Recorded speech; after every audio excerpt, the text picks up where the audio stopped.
Kaaroogu waa mid ka mid ah khudaarta ugu caansan uguna faa'iidada badan xagga caafimaadka ee laga isticmaalo gabi ahaanba caalamka. Waxaa loo isticmaalaa siyaabo kala duwan, sida isagoo qayrin lagu cuno, isagoo la kariyo iyo isagoo la shiidaba. Muuqaalkan waxaan kugu soo bandhigi doonaa 9 faa'iido oo cajiib ah oo kaaroodku leeyahay caafimaadka jirkeena. wuxuu kor u qaadaa difaaca jirkaaga. Glass kaaro ama dabaca ah oo aad maalin walba cabtaa wuxuu caawinayaa habdhiska difaaca jirkaaga. wuxuu ka caawinayaa jirkaagu inuu si fiican ula dagaalamo cudurrada, dhaawacyada, bakteeriyada iyo fayraskaba. Nafaqooyinka muhiimka ah ee ku jira kaarooga ee ay ka mid yihiin vitamin K, vitamin B6, phosphorus iyo potassium dhammaantood waxay ka caawinayaan inay xoojiyaan nervous systemka, caafimaadka lafahaaga iyo awoodda maskaxdaadaba.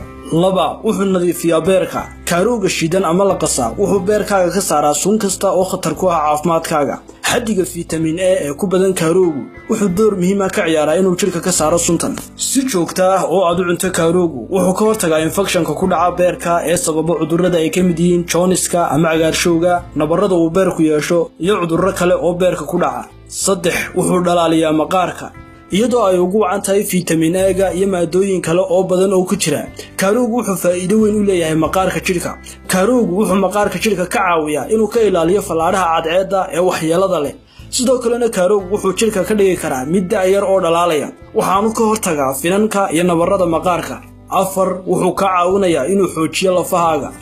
Kaarooga waxaa ku jira xaddi aad u badan oo vitamin K ah, kaas oo jirka ka caawiya inuu samaysto borotiin badan. Tanna waxay sababtaa in jirkaagu soo saaro calcium fara badan, taasi oo jirka iyo lafaha jabayba hore u bogsiisa, kana caawinaysa inay xoojiso lafahaaga. wuxuu ilaaliyaa caafimaadka ilkahaaga. Kaarooga sidoo kale waxaa ku jira maadooyin badan oo ka qayb qaata ilaalinta caafimaadka ilkaha iyo ciridka. Qaar ka mid ah macdanaha ku jira kaaroogu waxay la dagaalamaan bakteeriyada afka, waxaana ka hortagaan inuu ilkaha suusgalo iyo sidoo kale in midabkoodu isbedelo. wuxuu ka hortagaa faaliga. Cilmi baadhis la sameeyay ayaa lagu ogaaday in cunista kaaroogu ay 8% hoos u dhigto faaliga ama dhanqalalka. wuxuu kor u qaadaa caafimaadka wadnaha.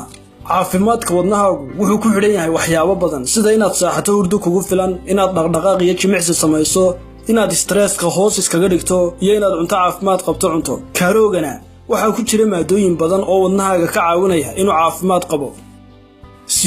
wuxuu ilaaliyaa caafimaadka indhaha. Kaarooga waxaa aad loogu yaqaanaa inuu si weyn u caawiyo caafimaadka indhaha. Maado ku jirta vitamin A-ga oo loo yaqaano beta carotene ayaa waxay ka caawisaa qaybaha kala duwan ee indhuhu ka kooban yihiin inay si fiican u shaqeeyaan, isla markaana waxay ka hortagaan indhabeelka iyo in araggaagu khafiifo iyadoo ay kugu wacan tahay da'du. wuxuu ka hortagaa gabowga degdega ah.